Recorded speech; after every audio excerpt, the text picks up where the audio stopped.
తిరుపతిలో ఎంపీ పెద్దిరెడ్డి మిథున్ రెడ్డి నివాసం వద్ద ఉద్రిక్తత ఏర్పడింది. ఎంపీ పెద్దిరెడ్డి మిథున్ రెడ్డి నివాసం వద్ద భారీ సంఖ్యలో పోలీసులు మోహరించారు. ఇవాళ పొంగనూరులో కార్యకర్తల సమావేశం నిర్వహించేందుకు ఎంపీ మిథున్ రెడ్డి నిర్ణయించారు. అయితే మిథున్ రెడ్డి పర్యటన అడ్డుకునేందుకు పోలీసులు ఆయన ఇంటి వద్దే మోహరించారు. ఇప్పుడున్న పరిస్థితుల్లో పొంగనూరుకు వెళ్లవద్దని ఎంపీ మిథున్ రెడ్డికి పోలీసులు సూచించారు. మరోవైపు ఫలితాల తర్వాత తమ కార్యకర్తల్ని తీవ్రంగా ఇబ్బందులకు లోను చేస్తున్నారంటూ మిథున్ రెడ్డి ఆరోపించారు. వారి ఆస్తులు ధ్వంసం చేస్తున్నారన్నారు. తమ వారిని పరామర్శించేందుకు వెళుతుంటే అడ్డుకుంటున్నారని అన్నారు. ఎంపీగా తనకు వెళ్లేందుకు అర్హత ఉందన్న మిథున్ రెడ్డి అడ్డుకున్నందుకు లోక్సభ స్పీకర్కు ఫిర్యాదు చేస్తా అంటున్నారు. పొంగనూరు నియోజకవర్గంలో పేదవాళ్ళు ఆవులు మేపుకొని బతికే వాళ్ళు ఆవులు దొంగతనం చేసి తీసుకెళ్ళిపోవడము, కళ్యాణ మండపాలు కూల్చడము, ఈరోజు దారులు ఇవ్వకుండా అడ్డగించడం, ఇన్ని కూడా ఘోరంగా జరుగుతూ ఉన్నాయి.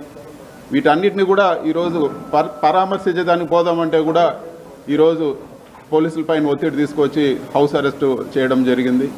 ఒక ఎంపీగా నా నియోజకవర్గంలో తిరగడానికి కూడా ఈరోజు నా నియోజకవర్గ ప్రజల్ని కలవడానికి కూడా ఈరోజు రెస్ట్రిక్షన్స్ పెట్టి తిరగనీయకుండా, ఇది వరకు షెడ్యూల్ పెట్టుకుంటే పోలీసు వారు ఇంకొన్ని రోజులు పోనీయండి సార్, ఎలక్షన్ అయింది ఇప్పుడే కొద్ది రోజులు పోనీయండి అని, మరి ఈరోజు కూడా హౌస్ అరెస్ట్ చేసి ఆపాల్సిన అవసరం ఏముందని చెప్పి కూడా నేను అడుగుతా ఉన్నాను. మంచి పద్ధతి కాదని చెప్పి కూడా నేను తెలియజేస్తా ఉన్నాను. ఖచ్చితంగా క్యాడర్కు వైఎస్ఆర్సీపీ నాయకులు అందరూ కూడా చెప్పేది ఏమంటే ఖచ్చితంగా ఈ ప్రతి ఒక్క కార్యకర్తకు అండగా ఉంటాము. సాయశక్తుల ఏ ఇబ్బంది వచ్చినా కూడా ప్రతి ఒక్కరు కూడా అండగా ఉంటామని చెప్పి కూడా ఈరోజు మీడియా ముఖంగా నేను తెలియజేస్తున్నాను.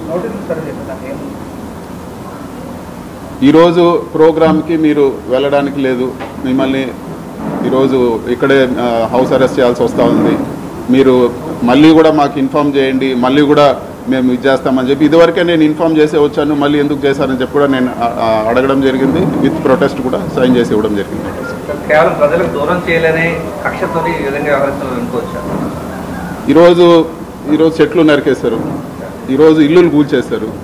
సో ఒక ప్రజాప్రతినిధిగా నేను అక్కడ పోయి ఆ ఇల్లులు కూల్చింది కానీ ఆ చెట్లు నరికించింది వాళ్ళు పరామర్శిస్తే రాష్ట్ర వ్యాప్తంగా ఈరోజు అందరు కూడా తెలిసే పరిస్థితి ఉంది. ఇవన్నీ కప్పిపుచ్చడానికే ఈరోజు మమ్మల్ని నియోజకవర్గంలో తిరగనీయకుండా చేస్తూ ఉన్నారు. ఇంకా అదేవిధంగా ఈరోజు ఎంపీటీసీలు, అదేవిధంగా మిగతా ఉండే సర్పంచులు కానీ ప్రజాప్రతినిధులు, చిన్న చిన్న ప్రజాప్రతినిధులు అందరినీ కూడా బెదిరించి పార్టీ మారమనో లేకపోతే వాళ్ళని ఒత్తిడి చేసో లేకపోతే రిజైన్ చేయమనో రకరకాలు ఇవన్నీ చేస్తూ ఉన్నారు.